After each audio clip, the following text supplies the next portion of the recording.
ನಮಸ್ತೆ ಫ್ರೆಂಡ್ಸ್, ಇವತ್ತಿನ ವಿಡಿಯೋಲಿ ನಾನು ಸೋಲೋ ಬೈಕ್ ರೈಡ್ ಹೋಗ್ತಾಯಿದ್ದೀನಿ ಕೇರ್ಪೇಟೆಗೆ ಏನಕ್ಕೆ ನಿಮಗೆಲ್ಲ ಗೊತ್ತಿರೋಂಗೆ ಭೂವರಹನಾಥ ಸ್ವಾಮಿ ಟೆಂಪಲ್ಗೆ. ಸೊ ಇದು ನಾನು ಈ ಟೆಂಪಲ್ಗೆ ಹೋಗ್ತಾ ಇರೋದು 4ನೇ ಸರ್ತಿ. 2 ಸರ್ತಿ ನಾನು KSRTC ಬಸ್ಸಲ್ಲೇ ಹೋಗಿದ್ದೆ, ಆದರೆ ಟೈಮಿಂಗ್ಸ್ ಇರ್ತಿತ್ತು. ಸೊ ಒಂದ್ಸರಿ ಪಾಂಡವಪುರದಿಂದ ನಾನು ವೀಡಿಯೋ ಹಾಕಿದ್ದೀನಿ, ನೀವು ಚೆಕ್ ಮಾಡ್ಕೋಬೋದು.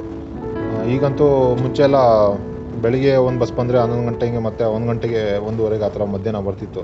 ಸೊ ಈಗಂತೂ ತುಂಬ ಬಸ್ ಇದೆ ಅನಿಸುತ್ತೆ, ಯಾಕಂದ್ರೆ ನಾನು ಈ ವಿಡಿಯೋಲಿ ಕೊನೆಯಲ್ಲಿ ತೋರಿಸ್ತೀನಿ ನಿಮಗೆ. 2-3 ಬಸ್ಸು ಬ್ಯಾಕ್ ಟು ಬ್ಯಾಕ್ ಬರುತ್ತೆ, ಒಂದು 12:30, ಒಂದು 1 ಗಂಟೆಗೆ ಶ್ರೀರಂಗಪಟ್ಟಣದಿಂದ, ಮೈಸೂರಿಂದ, ಕೇರ್ಪೇಟೆಯಿಂದ. ಕೊನೆಗೆ ನಮ್ಮ ಬೆಂಗಳೂರು ಶ್ರೀನಗರದಿಂದ ಡೈರೆಕ್ಟ್ ಬಸ್ ಇದೆ ನಿಮಗೆ ಭೂವರಹನಾಥ ಸ್ವಾಮಿಗೆ, ಮತ್ತು ಸ್ಯಾಟಲೈಟಿಂದನೂ ಡೈರೆಕ್ಟ್ ಬಸ್ ಇದೆ 7 ಗಂಟೆಗೆ.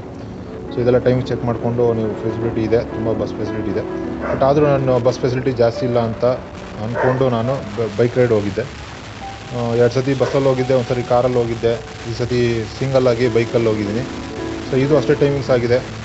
ಕಾರಲ್ಲಿ ಎಷ್ಟು ಟೈಮಿಂಗ್ಸ್ ಬೇಕಾಗುತ್ತೋ ಅಷ್ಟೇ ಬೇಕಾಗಿದೆ. ಬಟ್ ಬಸ್ಸು ಕಂಪೇರ್ ಮಾಡಿದ್ರೆ ಸ್ವಲ್ಪ ಬೇಗ ಬರ್ಬೋದು, ಸಂಜೆ ಒಂದು 5 ಗಂಟೆ ಒಳಗೆ ಬೆಂಗಳೂರು ಬರ್ಬೋದು ವಾಪಸ್ಸು. ಸೊ ಎಂಜಾಯಬಲ್ ಇತ್ತು, ಎಲ್ಲಿ ಬೇಕಾರಲ್ಲಿ ನಿಲ್ಲಿಸ್ಕೊಂಡು ನೀವು ಟಿಫನ್ ಮಾಡಿಕೊಂಡು ಸೀನ್ರಿ ನೋಡಿಕೊಂಡು ಹೋಗ್ಬೋದು ಬೈಕ್ ರೈಡಲ್ಲಿ. ಸೊ ಅದೇ ರೀತಿ ನಾನು ಹೊರಟೆ ಅಲ್ಲಿಂದ. ಸೊ ಎಲ್ಲ ಗೊತ್ತಾಗುತ್ತೆ ನಿಮ್ಗೆ, ಹೋಗ್ತಾ ಇದ್ದಂಗೆ ಬೋರ್ಡ್ ಹಾಕಿರ್ತಾರೆ, ಈ ಊರಿಗೆ ಹಿಂಗೋಗಿ ಈ ಊರಿಗೆ ಹಿಂಗೋಗಿ ಅಂತ. ಸೊ ಇನ್ ಕೇಸ್ ಗೊತ್ತಾಗಿಲ್ಲ ಅಂದರೆ ಮ್ಯಾಪ್ ಕೂಡ ಹಾಕ್ಕೊಂಡು ಹೋಗ್ಬೋದು, ಏನು ತೊಂದರೆ ಇಲ್ಲ. ಗೂಗಲ್ ಮ್ಯಾಪ್ ಯೂಸ್ ಮಾಡ್ಕೊಬೋದು. ಸೊ ಹತ್ರ ಹೋಗ್ತಿದ್ದಂಗೆ ನಿಮಗೆ ಹೂಗಳ ತೋಟ ಮತ್ತು ದೊಡ್ಡ ದೊಡ್ಡ ಕೆರೆಗಳು, ಅದು ಹೇಮಾವತಿ ನದಿದು ನೀರು ಅಂತಾರೆ. ಸೊ ಆ ಕೆರೆಗಳು, ದೊಡ್ಡ ದೊಡ್ಡ ಕೆರೆಗಳೆಲ್ಲ ಸಿಗುತ್ತೆ. ಸೊ ಈ ಸತಿ ಹೋದಾಗ ಎಲ್ಲ ಚೆನ್ನಾಗಿ ಇತ್ತು. ದೇವಸ್ಥಾನದಲ್ಲಿ ಮಾತ್ರ ಅಕ್ಕಪಕ್ಕ ಎಲ್ಲ ಚೆನ್ನಾಗೇ ಮಾಡಿದ್ದಾರೆ. ಒಳಗೆ ಕೆಲಸ ನಡೀತಿದೆಯೇನೋ ಗೊತ್ತಿಲ್ಲ ಇನ್ನು. ಬಟ್ ತುಂಬ ದೇವಸ್ಥಾನದ ಗರ್ಭಗುಡಿ ಒಳಗೆ ತುಂಬ ಧೂಳೆಲ್ಲ ಇತ್ತು. ಸ್ವಲ್ಪ ನೀಟಾಗಿ ಮೇಂಟೈನ್ ಮಾಡಬೇಕು ಅಂತ, ಇನ್ ಕೇಸ್ ಆ ದೇವಸ್ಥಾನದ ಅಧಿಕಾರಿಗಳು ಯಾರಾದರೂ ನೋಡ್ತಿದ್ರೆ ಈ ವಿಡಿಯೋನ, ಅವ್ರಿಗೆ ಇದನ್ನು ತಿಳ್ಸೋಕೆ ಹೇಳ್ತಾ ಇದ್ದೀನಿ. ಪ್ರತಿಯೊಂದು ಕಂಬಗಳ ಮೇಲೂ ಧೂಳಿತ್ತು, ನೋಡಿದೆ. ಸೊ ಅದರಿಂದ ಬೇಜಾರಾಯಿತು ಅಷ್ಟೇ. ಇನ್ನು ಮಿಕ್ಕಿದ್ದೆಲ್ಲ ಎಲ್ಲ ಚೆನ್ನಾಗಿತ್ತು. ಊಟ ವ್ಯವಸ್ಥೆ ಎಲ್ಲ ಇರುತ್ತೆ. ಸೊ ಊಟ ಮಾಡ್ಕೊಂಡು ದೇವ್ರ ದರ್ಶನ ಮಾಡ್ಕೊಂಡು ಬರ್ಬೋದು. ಸೊ ಬರೋವಾಗ ಹಂಗೆ ಒಂದು ಸ್ವಲ್ಪ ಲೈಟಾಗಿ ಮಳೆ ಆಯಿತು, ದೇವರ ಆಶೀರ್ವಾದ ಆಯಿತು. ಸೊ ಹಂಗೆ ಬೆಂಗಳೂರು ಬಂದು ರೀಚ್ ಆದೆ. ಸೊ ಇಷ್ಟು ಹೇಳ್ತಾ ವಿಡಿಯೋ ಕೊನೆವರೆಗೂ ನೋಡಿ. 2 ಬಸ್ಸು ಬ್ಯಾಕ್ ಟು ಬ್ಯಾಕ್ ಬರೋದು ತೋರಿಸ್ತೀನಿ ನಿಮಗೆ, ವಿಡಿಯೋಲಿ ಇದೆ, ರೆಕಾರ್ಡ್ ಆಗಿದೆ. ಸೊ ಅದು ನೋಡ್ಕೊಳ್ಳಿ. ಶ್ರೀರಂಗಪಟ್ಟಣದಿಂದ ಒಂದು ಬಸ್ ಇದೆ, ಮತ್ತು ನಾನು ಹೇಳ್ದಂಗೆ ಬೆಂಗಳೂರು ಶ್ರೀನಗರದಿಂದ ಡೈರೆಕ್ಟ್ ಬಸ್ ಒಂದಿದೆ. ಶ್ರೀನಗರ ಬಸ್ ಸ್ಟ್ಯಾಂಡಿಂದನೇ ಹೊರಡುತ್ತೆ. ಅದು ಬಿಟ್ಟರೆ ಸ್ಯಾಟಲೈಟ್ ಬಸ್ ಸ್ಟ್ಯಾಂಡಿಂದನೂ ಹೊರಡುತ್ತೆ, ಅಲ್ಲಿಂದ ಇದೆ. ಸೊ ಅದು ಬಿಟ್ಟರೆ ಬೆಂಗಳೂರಿಂದ ಇನ್ನು ಬಿಟ್ಟರೆ ಆ ಕಡೆ ಮೈಸೂರು, ಕೇರ್ಪೇಟೆ, ಪಾಂಡವಪುರದಿಂದನೂ ಬರುತ್ತೆ ಒಂದು ಬಸ್ಸು, ಅದು ಕೇರ್ಪೇಟೆಗೆ ಹೋಗಿ ಅಲ್ಲಿ ಬರುತ್ತೆ. ಸೊ ಬಸ್ನ ಕಂಪೇರ್ ಮಾಡಿದ್ರೆ ಗಾಡಿಯಲ್ಲಿ ಹೋದರೆ ಏನು ಅಡ್ವಾಂಟೇಜ್ ಅಂದರೆ ಎಲ್ಲಿ ಬೇಕಲ್ಲಿ ನಿಲ್ಲಿಸ್ಕೋಬೋದು, ಮತ್ತು ಟೈಮ್ ಕೂಡ ಸೇವ್ ಮಾಡ್ಬೋದು. ನಾವು ಬೆಳಿಗ್ಗೆ 6:30 ಬಿಟ್ಟೆ ಬೆಂಗಳೂರು, ಮತ್ತು ಸಂಜೆ 4:15 ಅಷ್ಟೊತ್ತಿಗೆಲ್ಲ ಬೆಂಗಳೂರು ರೀಚ್ ಆಗಿದ್ದೆ ರಿಟರ್ನು. ಆದರೆ ಬಸ್ಸಲ್ಲಿ ಹೋದರೆ ನೀವು ಕಾಯ್ಕೊಂಡು ಅಲ್ಲಿಂದ ಕೇರ್ಪೇಟೆಗೆ ಹೋಗಿ, ಇನ್ ಕೇಸ್ ಡೈರೆಕ್ಟ್ ಬಸ್ ಸಿಕ್ಕಿಲ್ಲ ಅಂದರೆ ಮತ್ತು ಅಲ್ಲಿಂದ ಟ್ರೈನು ಬಸ್ಸು ಮಾಡ್ಕೊಂಡು ಬರೋ ಅಷ್ಟೊತ್ತಿಗೆ ರಾತ್ರಿ ಆಗಿರುತ್ತೆ. ನಾನು ಒಂದು ಸತಿ ಹೋದಾಗ 7:30 ಆಗಿತ್ತು ಸಂಜೆ, ಇನ್ನೊಂದು ಸತಿ ಹೋದಾಗ 9 ಗಂಟೆ ಆಗಿತ್ತು. ಸೊ ಈ ರೀತಿ ನಿಮಗೆ ಬಸ್ ಎಷ್ಟು ಅಷ್ಟು ಬೇಗ ಬರ್ಬೋದು ಬೆಂಗಳೂರಿಗೆ. ಇದು ನಿಮ್ಮ ಇಲ್ಲೇ ಮುಂದೆ ಕೂತ್ಕೊಂತೀರಾ? ಅಲ್ವಾ, ಕೊಡಿ. ಏನಿದೆ ಇದರಲ್ಲಿ? ಸ್ವಲ್ಪ ಜಾಸ್ತಿ ಇದೆ.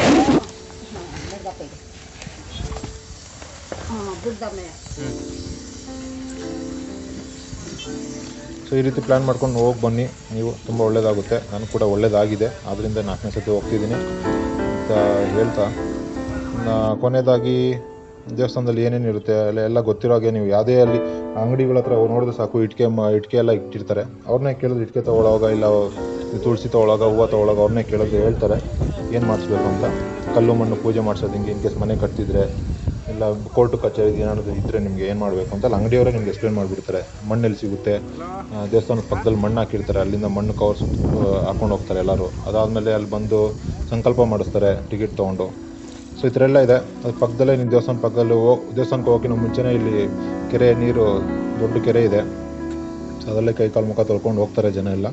ಹಾಗೆ ಹೋಗುವಾಗ ನಿಮಗೆ ಅಂಗಡಿಗಳು ಕಾಣುತ್ತೆ. ಸೊ ಅಲ್ಲೇ ಎಲ್ಲ ನೀವು ಶಾಪಿಂಗ್ ಮಾಡಿಕೊಂಡು ಹೂವು, ಹಣ್ಣು ಮತ್ತು ಇಟಿಕೆ, ಪೂಜೆ ಮಾಡಿಸೋರು ಇಟಿಕೆ ತೊಗೊಂಡು ದೇವಸ್ಥಾನಕ್ಕೆ ಹೋಗ್ತಾರೆ. ದೇವಸ್ಥಾನದ ದರ್ಶನ ಮಾಡಿಕೊಂಡು ಸಂಕಲ್ಪ ಮುಗಿಸ್ಕೊಂಡು ಒಂದೊಂದು ಸುತ್ತು ಪ್ರದಕ್ಷಿಣೆ ಹಾಕಿ, ಮತ್ತು ರಿಟರ್ನ್ ಬರುವಾಗ ನಿಮಗೆ ಊಟದ ವ್ಯವಸ್ಥೆ ಇರುತ್ತೆ. ಇನ್ ಕೇಸ್ ಮಧ್ಯಾಹ್ನ ಆಗಿದ್ದರೆ ಊಟ ಮುಗಿಸ್ಕೊಂಡು ಎಲ್ಲ ಹೊರಡ್ತಾರೆ ಅಲ್ಲಿಂದ. ಮಾಮೂಲಿ ಬರೋವಾಗಿರುತ್ತಲ್ಲ, ಕಡಲೆಪುರಿ ಅದು ಇದು ತೊಗೊಂಡು ನಾವು ಫೋಟೋ ಫ್ರೇಮ್ಸ್ ಅದೆಲ್ಲ ತೊಗೊಂಡು ಮನೆಗೆ ಹೊರಡ್ತಾರೆ. ಸೊ ಇದು ಅಲ್ಲಿನ ಪದ್ಧತಿ. ಇನ್ ಕೇಸ್ ಇನ್ನೂ ಹೆಚ್ಚಿನ ಇನ್ಫಾರ್ಮೇಷನ್ ಬೇಕಾದ್ರೆ ನಿಮ್ಗೆ ಅಲ್ಲಿ ಯಾರನ್ನು ಕೇಳಿದ್ರು ಹೇಳ್ತಾರೆ ಸುತ್ತಮುತ್ತ. ಅದೇ ಆಗಲೇ ಹೇಳ್ದಂಗೆ ಮೇಂಟೆನೆನ್ಸ್ ಒಂದು ನನಗೆ ಅನಿಸಿದ್ದು. ಊಟದ ಮನೆ ಎಲ್ಲ ನೀಟಾಗೇ ಇತ್ತು. ಬಟ್ ಮೇಯ್ನ್ ದೇವಸ್ಥಾನದಲ್ಲಿ ಕಂಬಗಳ ಮೇಲೆ ನೀವು ಅಬ್ಸರ್ವ್ ಮಾಡ್ಬೋದು, ಯಾರನ್ನ ರೀಸೆಂಟಾಗಿ ಹೋಗಿದ್ರೆ ತುಂಬ ಡಸ್ಟು ಎಲ್ಲ ಇದೆ, ಧೂಳೆಲ್ಲ ಇದೆ. ಸೊ ಅದೊಂದು ಗಮನ ಹರಿಸ್ಬೇಕು ಅಂತ ಹೇಳ್ತಾ ವಿಡಿಯೋಗೆ ಮುಗಿಸ್ತೀನಿ. ಧನ್ಯವಾದಗಳು.